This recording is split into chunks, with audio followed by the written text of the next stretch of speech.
This week I am in one of the driest places in the whole of Europe, the region of Murcia in Spain.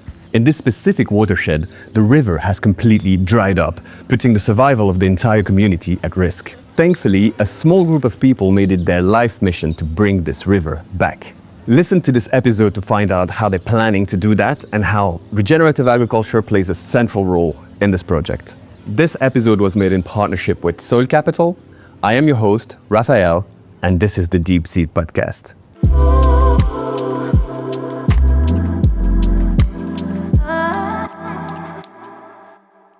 Yeah, so actually right now we're in a piece of land that it's been an experimental plot for the past 6-7 years on this farm. And that's what I've been managing until a year ago.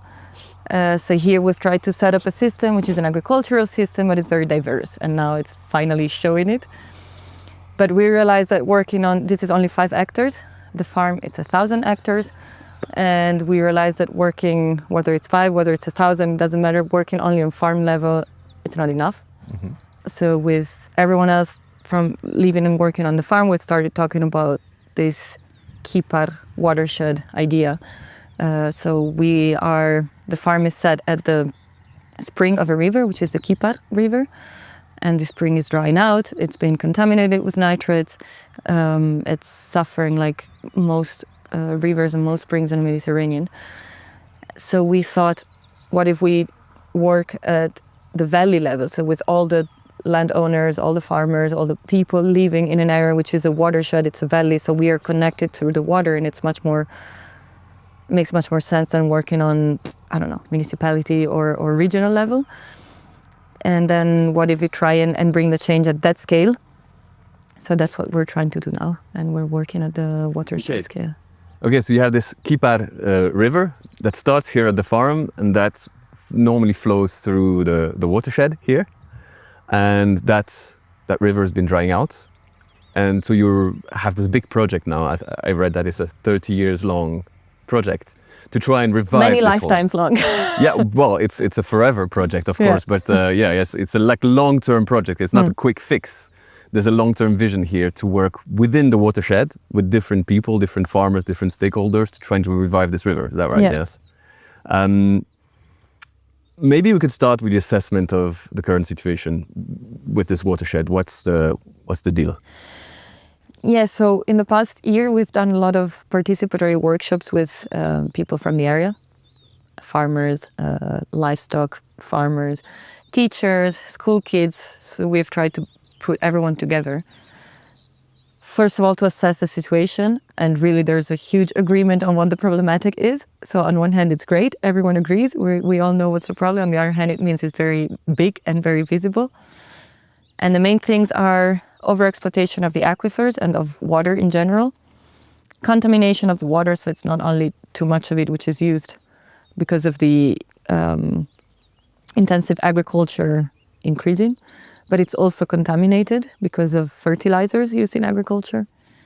There's a huge flow of population that goes from the countryside to the city, so this area is highly depopulated. It's getting old. Probably within 10 years, most farmers here would be retired, which means more bigger companies coming in and buying land, possibly. So these are like the core elements. And then there's, of course, the element of the climate change, which makes farming in such a harsh landscape. We're at 1,000 meters elevation here. So we usually have snow in the winter. We have 40 degrees in the summer. So it's extreme weather. And now it's just becoming worse and completely shifting rainfall patterns. So it makes it really hard for a dryland farmer to make a living. So that's another huge challenge. And the farmers that are still here and want to be here cannot, it's really hard to make it. So these are the core issues that we're facing here. So clearly the situation here is very complicated. We have highly degraded landscapes, depleted aquifers, young people leaving, and farmers about to retire.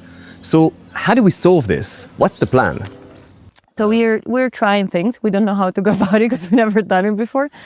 But basically we started steering everything we were already doing into this watershed instead of this farm. Mm-hmm. So as I was saying, all of these participatory processes. So we're looking for projects that allow us to involve people. And we just, thanks to a European project which is called Humus, we did all these workshops which ended up with the signature of a manifesto, so like an agreement, a deal for the valley, where we wrote down what's the current situation, what do we want, which actions do we need to take. So we also try to make it very practical. So the first thing is that, like, we're aware that we need to involve everyone and as many people as we can. So overall, we had, between these workshops and also interviews that we did in collaboration with the CSIC, which is a research institute from Murcia. They're also working on this watershed because they looked for funding, and they're part of this other European project, which is called Landex, and they're focused on flood and drought prevention, also through participatory processes. So we kind of united, we said, okay, we're focusing on the same area, we're focusing on the same very similar issues. So we combined all these workshops and interviews, and we got around 100 people to be interviewed or participating in the workshops. So I've been living here for 5 years, Alfonso has been living here for 12, Yannick 7, 8, Jacobo 7. So we have contacts here. So that was the first step. Okay, we call the people we know, invite them. So it's the guy that has the farm near us, or is the guy that is managing the almond trees or whatever. So you start there. And then you start with going to the bar and putting signs there, or talking to anyone at the bar, which I've done anyways, always. So it's just talking about this and inviting them and asking them if they want to do the interview. And it's about collecting your voice and listening to you, and we're not offering these workshops to come and tell you what you should do. And then at first people are really not trusting us. It's like, what is it? What's underneath, no? And then usually what happens is that when they realize you're actually listening, they're really happy, and they're really surprised that someone is actually calling them and listening to them. It's a very important first step, is really invite people and then listen before you start talking, or Yeah, because anyways, like whatever solution we want to implement, even if we have the master plan, it's never going to happen if these people are not engaged in it. So we're not even really, I mean, we have our dream, no? We have a vision of, we want this valley to be green, to be full of more projects, to have many things. But in the end, it's a bit more about getting out the vision that everybody has and implementing that. Otherwise, it's never going to be anything. And the vision, of course, is that we ended up creating one shared one, which is, well, that the rural doesn't die, that we can live in the countryside with the same services that people have in the city, that our daughters or grandkids can live here and have a proper living, that we can do agriculture and sustain ourselves without destroying our resources. So things that are really basic in a way, but I think it's quite powerful to put them together and have people say, yeah, we actually agree on this. And then action-wise, again, a lot of things came up, but the other day that we had like the closing workshop, it was a lot about kind of setting up groups. For example, a group to promote local consumption of local product and sustainable products. So how do we do that? A cooperative or whatever, finding solutions in that sense. And then conversations about doing reforestation along the river. So how to get maybe a list of farmers that are interested in doing reforestation on their land, or creating groups for volunteers that would want to join all of these actions. So very practical things that now we're going to start engaging with. I really love that this wasn't about coming up with a master plan and imposing this plan onto everyone else and saying, here's the plan, here's what we're going to do, please get behind it. It's exactly the opposite. They spend a lot of time talking and listening with the local community, so school children, teachers, local farmers, and anyone invested in this landscape one way or another. And once they found the common grounds, they started creating this master plan that everyone could get behind. I want to turn the conversation specifically towards agriculture and regenerative agriculture, because that's the central topic of the Deep Seed podcast. I assume that a huge part of the land from that region, that watershed landscape, is managed by farmers, right? So they are the steward of the land. So they are key to the restoration of this ecosystem, right? Maybe first you could tell us a little bit about how you see regenerative agriculture as part of the solution, how it helps with the problems that you're facing here.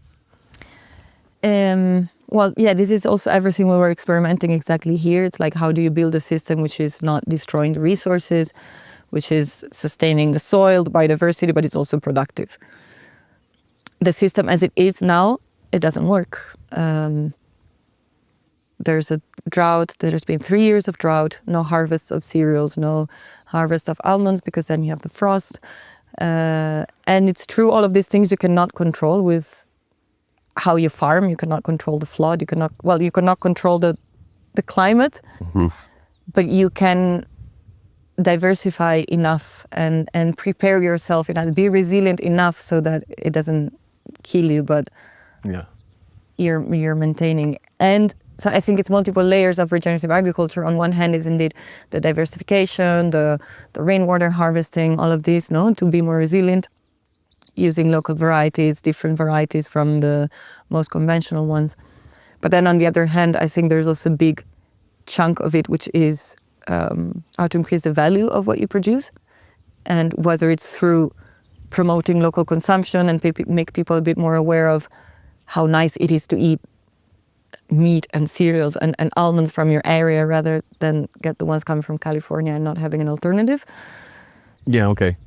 You expect buyers, especially from the local community, to understand the idea, the project of regeneration, and to be willing to make an effort to buy these products rather than other products at the supermarket. Yeah, I think if we all agreed on this, like we all agreed on, we have a vision, which is being able to sustain ourselves here and being able to keep doing agriculture here, then we're aware that the way we're doing it doesn't work. So doing it regenerative means we're maintaining the resources, we're improving the resources. So then maybe we are willing to work for it also as consumers. Yeah, okay, I see, yeah. Although I know that most of the times the consumers willing to pay for this are outside, which is also fine. Yeah. But I think a local awareness, it's super important. There's got to be a power to that, right? Because if I go to a shop and I see something that is branded sustainable or regenerative from across the world, and I have no visual connection to that ecosystem, I've never been there, don't know the people, part of me will be like, yes, it's really nice to pay extra for this product because I know I'm doing good somewhere in the world, but I don't have the same emotional connection and motivation to pay more that I would have if it was the ecosystem I live in. It's my region, it's my bioregion, let's say. Yeah. And I see it, I drive through it every day, and I get explained actually all of this goes towards using less chemicals, reviving the ecosystem, the biodiversity. This river that used to flow here down in the village that's dry now, we're trying to revive it. I would be a lot more motivated to go deeper into my pockets. Obviously, not everyone can. No, exactly. Granted, but to go deeper into my pockets, even if it hurts a bit, because I know what I'm supporting. Right? Yeah, of course, it's a balance. But indeed, when it's your neighbor, it's someone you bring the kids to school with. I don't know, when it's in your community, I feel like there's a bit more desire. There's also a sense of when everyone else around you is supporting a project and helping, you feel more willing to participate as well. Yeah. If you feel like you're the only one, you're kind of like, if no one else is making an effort, why should I, right? Yeah. So that the feeling of being part of a bioregion, seeing that projects are emerging, that people are getting together to make this happen, it must somehow trigger something. Yeah, and that's really the feeling I got from these workshops, that people get there, or through the interviews, you would see people very hopeless in a way, or at the beginning of the workshops, and then at the end, of course, they're very much aware that it's like, okay, now we're just talking, so nothing is changing. But yet, a sense of a bit uplifted, a bit inspired, a bit feeling like, okay, I'm not alone seeing this shit around me, and I'm not alone having to fight against it. There's other people that agree with me, and maybe we can change something. That's a great feeling. It's amazing.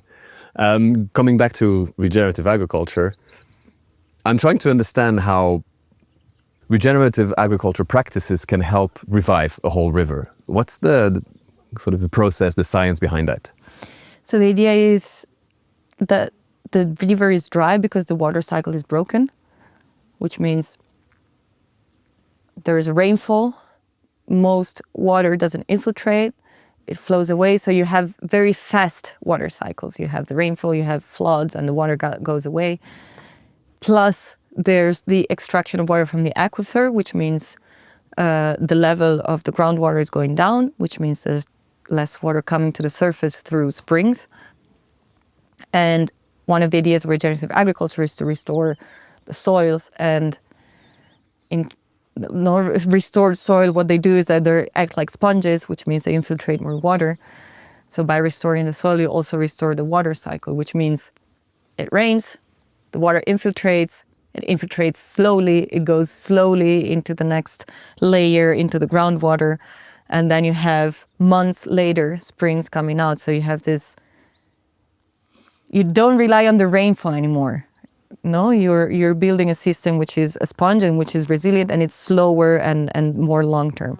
While now we're really relying only on the rain. All the water we get, a lot of it just goes away and floods all the coast cities. So what regenerative agriculture does, by covering the soil, by doing water retention, by creating ponds and swales and tilling against the slope, tilling much less. So all of these is indeed restoring the soil, restoring the water cycle, and reforestation actions and the biodiversity of the whole system. There's also this research now that says that rainfall depends also on these bacteria that are killed by pesticides. So you know how the droplet, they have to hold onto something to make water. Okay.